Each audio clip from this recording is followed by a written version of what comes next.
There is something called a standard model for the social history of India, the standard social historiography. According to this, we start with the Harappan civilization, the Harappan Mohenjo-daro, it's usually called Harappan civilization. And this Harappan civilization was kind of a utopian civilization, a kind of a socialist civilization. You have the interest of the common people taken into account. You don't see any palatial palaces, you don't see any display of strong centralized state power. So it was like kind of a socialist state in the Bronze Age. So this state, which was ruled by non-Aryan, Dravidian or the Aborigines or both, or it was taken over by the Aryans, or it was destroyed by the Aryans, or they came in when it was in decline.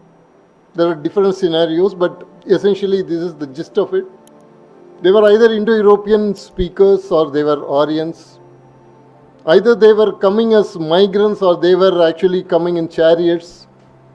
Whatever it was, they came and they imposed a particular kind of way of life,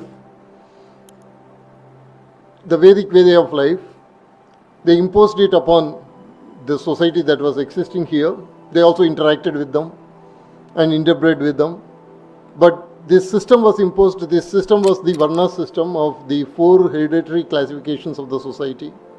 And the Indo-European speakers, they positioned themselves in the most powerful of the first 2 Varnas, the Brahmins and the Kshatriyas. And the Aborigines, the Dravidians or whatever, they became either the Shudras or they became outside, they went outside the system, they became the Avarnas. And this was the system that was going on. Then came Gautam Buddha, who challenged this system, and he challenged the basis of this system, which is the authority of the Vedas. And this rebellious movement that gained currency, it became very powerful and it became the part and parcel of you can say, the golden age of ancient Indian history. However, there also arose the Bhakti movement. The Bhakti movement also challenged the inner contradictions of the Vedic society, the inner differences, the social outcasts that were made by the Vedic society. And the chief priests of the Vedic religion, the vested interests who had a lot to gain if they sustained the Vedic way of life, they made sure that they used the Bhakti movement to defeat the Buddhist rebellion or the Buddhist flowering or whatever. And then those who were following Buddhism, they were made the Avarnas. So this is in just the social standard model of Indian social history. And of course, later, when the Islamic invaders came, as M.N. Roy once put it, it gave a lot of freedom to the subjugated masses. And then the Britishers came with their Enlightenment value system. They brought the democratic educational institutions into India, and because they brought those democratized educational institutions into India, there was a social renaissance and there was the movement for social justice, and thus India was civilizationally rescued and it was made to go into the realm of liberty, fraternity and equality by the European Renaissance. So this is the standard model. And this standard model is taught in different ways, active voice and passive voice, in direct and indirect ways. It is being taught in the schools. It is being taught in the higher educational institutions. It is being made into beautiful movies. It is being made into beautiful novels, in literature, in entertainment, in your educational system. All around you, you can see this standard model alive and pulsating around you. So it is a very, very, very strong, very deeply anchored system, model. This book challenges that. And in challenging this particular model, what I have done is I have gone for the basic data without any assumptions. So in that there were a lot of stereotypes that I myself upheld were broken actually. For example, let me start with the first chapter. The first chapter is about Indian exceptionalism. So there are people even today who are traditionalists who support the birth-based social stratification, which has a specific cultural name here. It is called Varna Jati. So Varna Jati is, in Indian context, it is Varna Jati. Universally, it is birth-based social stratification. So this birth-based social stratification has been there in all pre-modern societies. It was not something that was exceptional to India. But the traditionalist would love to think that only India had this particular kind of system. Interestingly, the radical person who wants to annihilate the caste system, the radical anti-traditionalist, he also wants to think that he also believes that caste system, Jati and Varna, the birth-based stratification is something that is unique to India. It didn't exist anywhere else in the world, it exists only in India. That is what he also wants to think.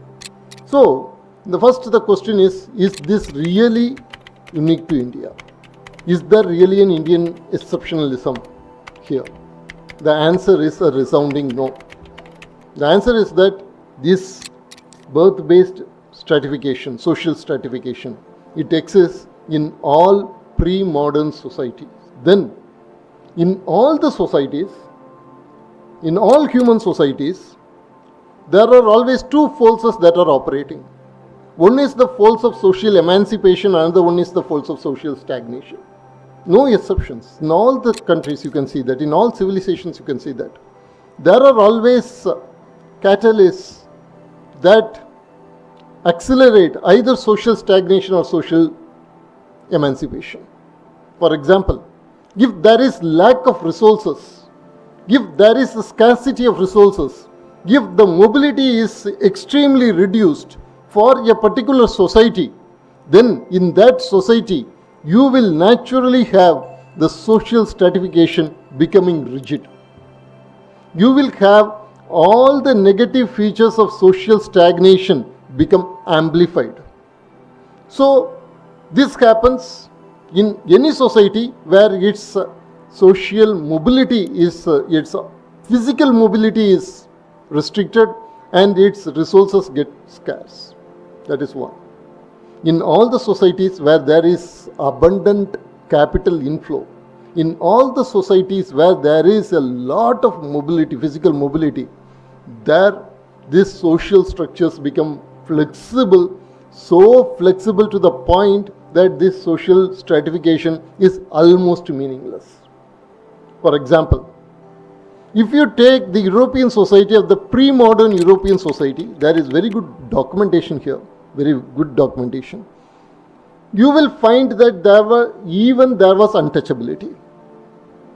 Untouchability was there, social stratification was there, and it was birth-based, and the people were considered as profane. The word profane itself comes from the fact that there are sections of people who would not be allowed inside sacred places, and those people used a kind of language, that language was the profane language. And even when people are of high pedigree, then they don't sweat, they shine. There were different words for this: sweat, perspire, shine. It is the animals and the serf and the people who are doing the physical labor, they were the people who would sweat. The dukes and counts would always shine. So even their vocabulary had this caste system in them. But all this disappeared once they were able to do colonization. Take for example Australia. Australia is 9 times the size of India. So when you are colonizing such big masses and when such great resources are available to you, what happens is the misery of your own society gets redistributed across the continents. So you no longer have to use a particular section of your society to take your night soil. You no longer have to use a particular section of your society to go and labor in the fields. You can import the slaves. So once the slaves started coming in, the caste system that was in Europe, the caste system that was in the West, it became irrelevant. So that is how the caste systems have disappeared in many of the countries.